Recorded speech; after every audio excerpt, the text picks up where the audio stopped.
चंद अफगान रहनुमाओं के गैर ज़रूरी, गैर जिम्मेदाराना, गुमराह कुन और धमकी आमेज़ बयानात अफसोसनाक हैं। हम अबूरी अफगान हुकूमत से मुतालबा करते हैं कि वो भी अफगानिस्तान में गैर कानूनी तौर पर मुकीम पाकिस्तानियों को, जो कि पाकिस्तान में दहशतगर्दी में मुलविस हैं, पाकिस्तान के हवाले करें। हम अबूरी अफगान हुकूमत से तवक्को रखते हैं कि वो तहरीक तालिबान पाकिस्तान की सरकूबी के लिए हर मुमकिन इक़दामात अमल में लाएगी। पाकिस्तान ने अफगानिस्तान से सरहद पार से दहशतगर्दी में मुलविस अनासिर की हवालगी का मुतालबा कर दिया। अफगान रहनुमाओं के धमकी आमेज बयानात अफसोसनाक करार। निगरान वज़ीर आज़म अनवारुल हक काकड़ का कहना है, अबूरी हुकूमत आने के बाद सरहद पार दहशतगर्दी 60% बढ़ गई। मुलविस दहशतगर्दों की मालूमात अफगान हुकूमत से शेयर भी की, मगर बदकिस्मती से अफगान हुकूमत ने कोई ठोस इकदाम नहीं उठाए। मुस्बत रद्दअमल न आने पर अपने मामलात खुद ठीक करने का फैसला किया। पाकिस्तान किसी के दबाव में आता है न आएगा। मजीद बोले, अफगानिस्तान में छोड़ा गया अमरीकी असलहा ब्लैक मार्केट में फरोख्त होने के शवाहिद सामने आ चुके। अगर ऐसा नहीं तो बताएं, 1.5 लाख अफगान मिलिट्री थी, इसका असलहा कहां गया? अनवारुल हक काकड़ इक्तसादी ताउन तंजीम के सरबराही इजलास में शिरकत के लिए उज्बेकिस्तान पहुंच गए। एयरपोर्ट पर उज्बेक हुकाम ने शानदार इस्तकबाल किया।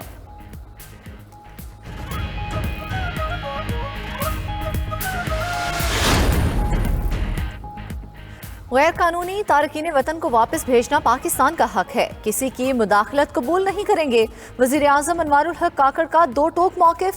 बोले, पाकिस्तान ने हर मुश्किल में अफगानिस्तान का भरपूर साथ दिया, मगर बदकिस्मती से ऐसा जवाब नहीं आया। अब हम अपनी पॉलिसी का नफाज कर रहे हैं और ये बहुत पहले हो जाना चाहिए था। रज़ाकाराना वापस जाने वालों को इज्जत व एहतराम से भेज रहे हैं। अब तक 2.5 लाख अफराद वापस जा चुके। जाली पासपोर्ट पर बैरून मुल्क जाने वालों की इंक्वायरी जारी।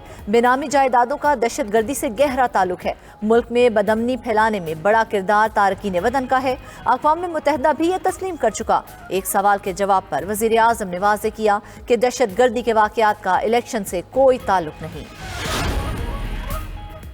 निगरान हुकूमत की रजिस्टर्ड अफगान महाजरीन के लिए बड़ी सहूलत। महाजरीन के रजिस्ट्रेशन कार्ड की मुद्दत में 6 माह की तौसीह का फैसला। निगरान काबीना ने सर्कुलेशन समरी पर मंजूरी दे दी। POR में तौसीह का इतलाक रजिस्टर्ड महाजरीन और उनकी फैमिलीज पर 31 दिसंबर तक के लिए होगा। मुल्क में रजिस्टर्ड अफगान महाजरीन की तादाद 13 लाख से ज्यादा है।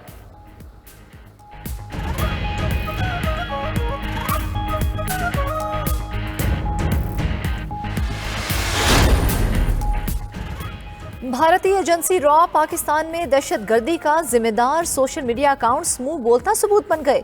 एक्स पर रॉ से जुड़े अकाउंट्स दहशतगर्दी से पहले ही अपने कारनामे नशर करने लगे। मियांवाली एयरबेस हमले की इत्तला भी एक रात पहले रॉ के अकाउंट में दी। हमले के वक्त और क्लियरेंस ऑपरेशन के दौरान ये अकाउंट्स ऐसी वीडियोज नशर करते रहे जो दहशतगर्दों के मोबाइल से बनाई गई। भारत मनी लॉन्ड्रिंग, स्मगलिंग, मनशियात फरोशी, human trafficking, informal economic accounts में भी सर फहरिस्त भारतीय इंतहा पसंद तंजीमों का मुनज़्ज़म नेटवर्क्स के जरिए फंड्स इकट्ठे करने का इंकशाफ। FATF ने भी भारत पर नजरें गाड़ ली। जल्द ब्लैकलिस्ट किए जाने का इम्कान।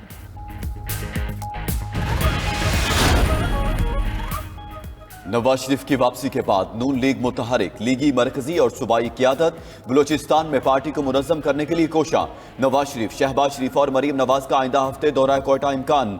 बलूचिस्तान अवामी पार्टी के साबिक वज़रा और MPs शमूलियत का ऐलान करेंगे। 20 से 25 इलेक्टेबल्स की शमूलियत भी मुतवक्के। उधर गवर्नर हाउस लाहौर में नवाज शरीफ की ज़ेर सदारत पार्टी की बैठक। शहबाज शरीफ और मरीम नवाज समेत अहम रहनुमा मौजूद। बहावलपुर और जनूबी पंजाब के लिए टिकटों के हवाले से मुशावरत की गई।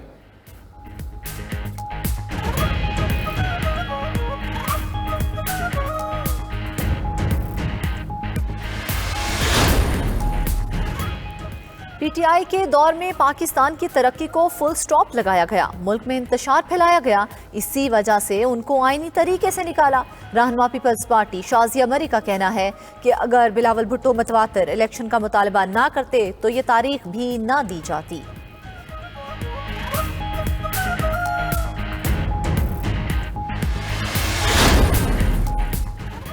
Chief election commissioner Sikandar Sultan Raja से तहरीक इंसाफ की कानूनी टीम की मुलाकात। बाबर अवान और बैरिस्टर गौहर ने इंट्रा पार्टी इलेक्शन से मुतालिक केस का तहरीरी फैसला जारी करने का मुतालबा किया।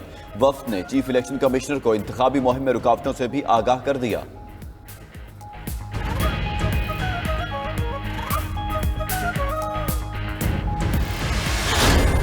लाहौर आज फिर दुनिया के आलूदा तरीन शहरों की फहरिस्त में सर फहरिस्त। पंजाब हुकूमत ने स्मोक की वजह से माहौलियाती इमरजेंसी नाफिज कर दी। जुमा 10 नवंबर को स्कूल, कॉलेज, मार्केट्स, रेस्टोरेंट्स और पार्क बंद होंगे। लाहौर, ननकाना साहब, शेखुपुरा, कसूर, गुजरांवाला, हाफिजाबाद, नारोवाल, वजीराबाद में जुमा और हफ्ता को सरकारी छुट्टी का ऐलान। जुमेरात को पहले ही 9 नवंबर की छुट्टी है। शादी हॉल और पब्लिक ट्रांसपोर्ट खुली रहेगी। उधर इंसदादे स्मोक ऑपरेशन में खुसूसी टीमों के इकदाम जारी। शाहराहों पर ज्यादा धुआं छोड़ने वाली कई गाड़ियां पकड़ ली गई।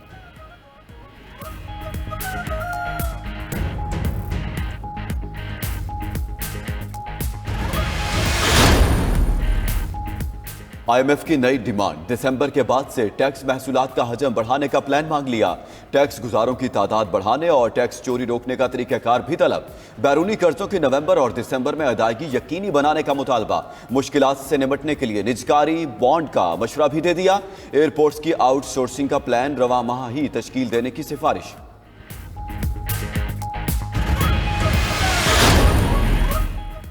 पाकिस्तान स्टॉक एक्सचेंज में आज भी जबरदस्त तेजी। 100 इंडेक्स में 600 पॉइंट से जायद का इजाफा 54,341 पॉइंट्स पर ट्रेड कर रहा है। इंटरबैंक में डॉलर की कीमत में इजाफा भी जारी। डॉलर मजीद 60 पैसे इजाफे से 287 रुपये पर पहुंच गया।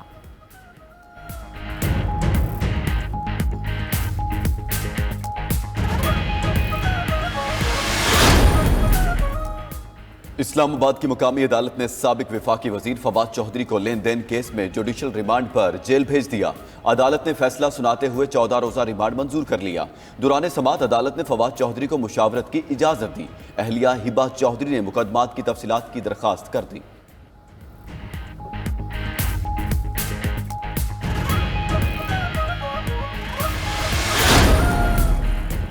सुप्रिंटेंडेंट अडियाला जेल की चेयरमैन PTI की बेटों से बात कराने से मुआजरत। जेल में व्हाट्सएप की मुस्तकिल सहूलत मौजूद नहीं। ऑफिशियल सीक्रेट एक्ट अदालत में जवाब जमा करा दिया। आगाह किया कि 18 अक्टूबर को खुसूसी इकदाम करके चेयरमैन PTI की बेटों से बात करवाई गई। तौहीन अदालत की दरख्वास्त खारिज करने की सदा। उधर साइफर केस में इस्लामाबाद हाई कोर्ट ने शाह महमूद कुरैशी की दरख्वास्त जमानत पर FIA का एतराज मुस्तरद कर दिया।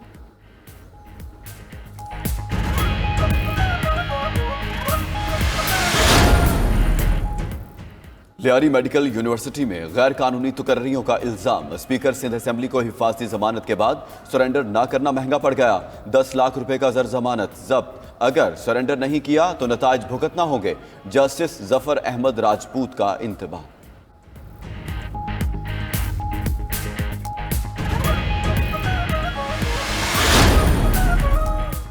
निगरान वज़ीर आला पंजाब मोहसिन नकवी का किसानों के लिए एहसन इक़दाम। गंदम की इमदादी कीमत 4,700 रुपये फी मन रखने का फैसला कर लिया। मोहसिन नकवी का बंद रोड कॉरिडोर मंसूबे का जायजा। बोले कोशिश होगी रिंग रोड प्रोजेक्ट का बंद रोड सर्कल 31 जनवरी तक मुकम्मल हो जाए।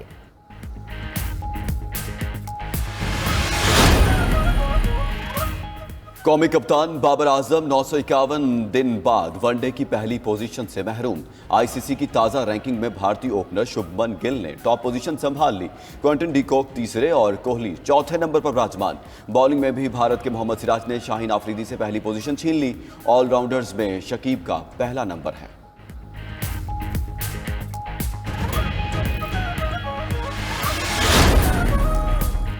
क्रिकेट वर्ल्ड कप में इंग्लैंड और नीदरलैंड्स की टीमों का जोड़। इंग्लैंड ने पहले खेलते हुए 20 ओवर्स में 130 से ज्यादा रन्स बना लिए। दोनों टीमें पहले ही सेमीफाइनल की दौड़ से बाहर हो चुकी। चैंपियंस ट्रॉफी में क्वालिफाई करने के लिए दोनों को जीत की अशद जरूरत है।